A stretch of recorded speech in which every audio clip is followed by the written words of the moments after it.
Ni Balozi Liberata Mulamula, ni mbunge na pia ni mjumbe wa kamati ya mambo ya nje ya ulinzi na usalama na ni waziri wa mambo ya nje mstaafu. Na kumshukuru Mheshimiwa Rais alivyoipaisha wizara hii na diplomasia yetu ya kiuchumi, na pia kwa mara ya kwanza wizara hii bajeti yake imeongezeka karibu 41% na katika miradi ya maendeleo, lakini pia kukuza diplomasia yetu ya uchumi. Kwa hiyo ni hotuba au ni bajeti iliyosheheni mambo makubwa, lakini pia kubwa zaidi. Juzi tarehe 19 mwezi Julai, mwezi huu wa Mei, Mheshimiwa Rais alizindua sera ya mambo ya nje ambayo imeboreshwa iendane na wakati. Kwa hiyo sasa nasema alizindua wakati mwafaka, manake alitoa maelekezo mahususi kwamba sasa wizara ijipange kuweza kutekeleza yale majukumu ambayo yamepitisha kwenye sera.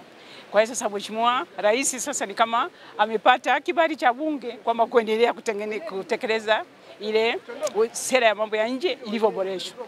Lakini pia nimeshukuru kwamba katika michango ya wabunge moja kubwa wamesema kwamba mabalozi wetu walioko nje, maana sasa hivi kwa kweli wamepata wanachohitaji, wana rasilimali watu, wana rasilimali fedha, kwamba kila balozi au anapimwa utendaji wake. Hii wanaita performance indicators, kwamba of course balozi ziko sehemu mbalimbali, uwezo kusema utakuwa na kigezo kimoja, lakini waonyeshe vipi wameweza kufanikisha katika kutekeleza diplomasia ya uchumi.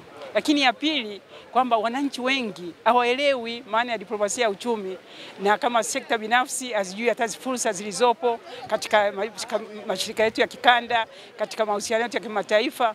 Kwa hiyo sasa wizara imelipokea na kwamba itakuwa na mkakati wa kuweza kuelimisha wananchi kupitia vyombo mbalimbali, kupitia social media, lakini pia kuwafikia wananchi kule chini waweze kufaidika na sera yetu ya uchumi. Lakini ya tatu ni kwamba tumekuwa na msisitizo kwamba ni vema Tanzania, of course tumekuwa tunasimamia mambo ya amani na usalama katika kanda yetu na katika Afrika. Kwa hiyo tumesema tuongeze juhudi za kuhakikisha kwamba tunaondokana na hii migogoro, na vile of course tuko mashirika ya kikanda kuweza kulipa, maana nchi nyingi hazilipi. Kwa hiyo inakuwa inachelewesha utekelezaji wa mambo mengi. Kwa hiyo tumesema kwamba wakae na nchi wanachama waje na mkakati wa kuhakikisha kwamba mashirika yetu haya ya kikanda yanatekeleza yale ambayo nchi wanachama wamekubaliana.